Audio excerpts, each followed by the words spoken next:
कहते भैया कैसे पूरी मिठाई देखी आवे हमरा उलेटी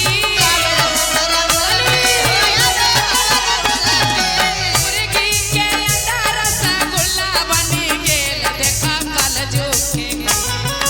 मुर्गी के अंडा रसगुल्ला बनी गेल देखा कल अरे सासा पुतोहिया में एहो सासा पुतोहिया में कहियो न में देखा कल जोखे के सासा पुतहिया में कहियो ना मेल देखा कल जुग के खेल कल जुग के खेल देखा कल जुग के खेल देखा कल जुग के खेल कल जुग के खेल देखा कल जुग के खेल देखा कल जुग के सासा पुतहिया में कहियो ना मेल देखा कल जुग के खेल सासा पुतहिया में कहियो ना मेल देखा कल जुग के दोनों हाथ उठा के ताली जय हो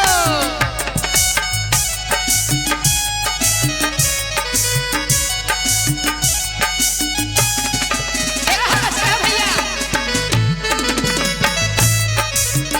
शिव के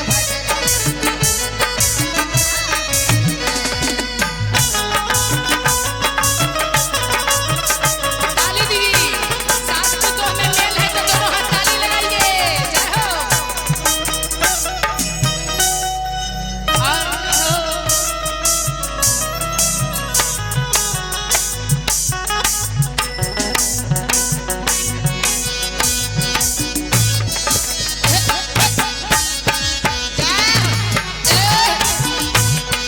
ताली दीदी और क्या कहते भैया कैसे अब दीदी लोग के तो कह दिए मीठा मीठा आवाज में भैया दीदी लोग पूरा नहीं ना मानिएगा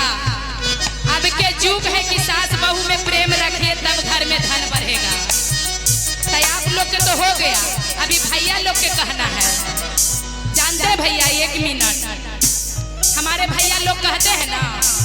कि अरे 32,000 में वो गैया भैंसिया ले ली है ना 10 किलो दूध कराइए तो 2 किलो डेली पिए लेकिन हमरा से वो देवल वो नहीं लगे है ना भैया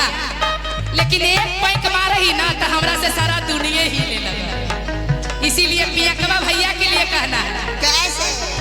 अरे दूधा मलाई देखी आवे हमरा उल्टी दूधा मलाई देखी आवे हमरा उल्टी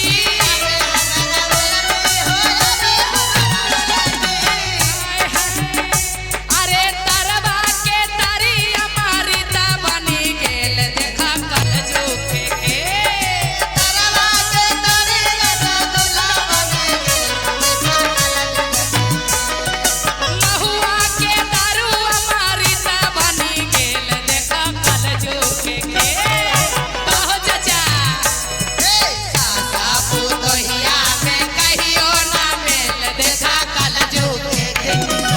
सासा पुतहिया में कहियो ना मेल देखा कल जुग के जय हो ताली भैया का हो पियकरा भैया गोसा गेला ना ना तो दोनों हाथ उठा के ताली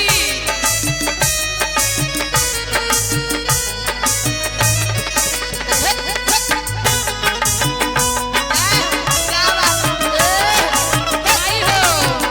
कटिया आवा तो उठ के